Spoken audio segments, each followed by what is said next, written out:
Hey guys, PMHK here, obviously. So it's finally time to say goodbye to my iPhone 12 mini.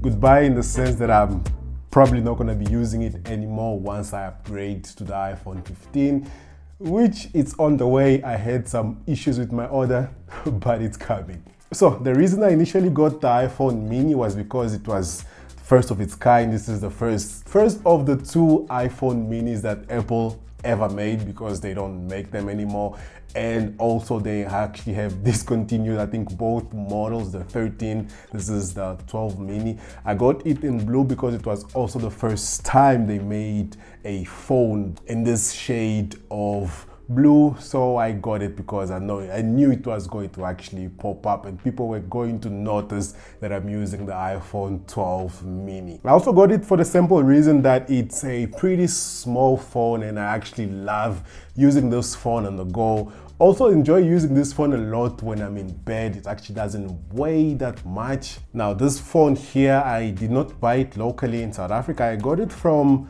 the States, and one thing that you actually can use to see if the phone was bought specifically in the United States was this millimeter wave antenna over here. And I actually know that now they're not even including also the SIM tray. They went SIMless, but that's specifically to the States. We outside the States are actually still getting our SIM trays, but we don't get a millimeter wave, and which is something unique about this specific phone that I have. Locally, you actually can't really buy one like this.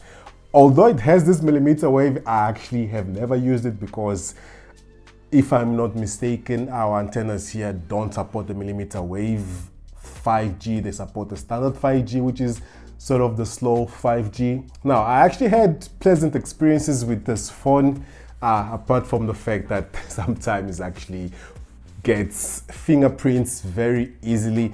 Hence, I normally tend to use it with cases. This is the clear case specific to Apple, which is actually already cracked. I'm disappointed. Maybe because also of the rigidity of the case itself. It's actually a very hard case. Previously, I was using this guy here, which, as you guys can see, it had his good days. Now it's actually has fallen apart. So I had good experiences with this guy here. I actually once took it and I went and swim with it just to make a reel and a short for YouTube, which actually did pretty well. You guys can actually go follow me on Instagram to watch my reels and also watch my shorts here on YouTube, which I'm assuming you already subscribed to the channel. So I went and swim with it. It actually survived as I was expecting because this is, I think, IP65 water resistant. And obviously, although I loved using this phone, there's actually also a lot of headaches with this phone. One, obviously, because the phone is tiny. You are also getting a smaller battery, which actually forces me to always have a power bank with me.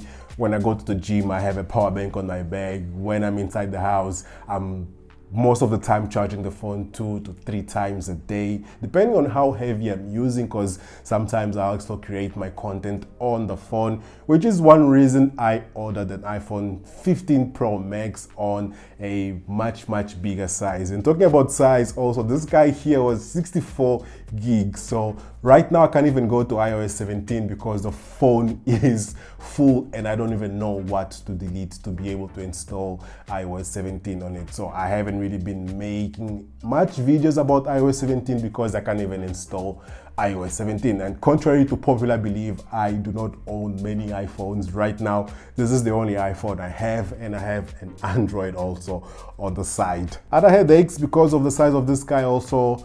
Unlike other iPhones that support 15 watts up charging, this guy I think only supports 10 watts maximum, so it actually charges a little bit slow, but actually compensates because it has a tiny battery, so it actually balances things out. I actually need to confirm those charging numbers, but I know that this charges less than its bigger brothers. Also, still sticking to the size, one other headache that I had with the phone is when it comes to navigating in the car with the sun while charging, it would actually overheat pretty fast, because again, it's a tiny phone, so the heat dissipation on it is really lacking. And obviously when I'm charging via the MagSafe charging, that would make everything even worse. But overall, I enjoyed using the phone. I actually enjoyed the experience. I don't think I'll completely chuck it away on the side. I'll probably still have it to use in those moments that I actually need a small phone, such as maybe when I'm in bed or when I really just want to do a one-handed phone. Although I have a pretty big hand, I'm assuming using an iPhone Pro Max, it's not gonna be as difficult as it would be for other people. So yeah, this will be it for this quick video on saying goodbye to my iPhone 12 mini. Make sure to subscribe to the channel to watch the content that I'll do on the iPhone 15 side of things.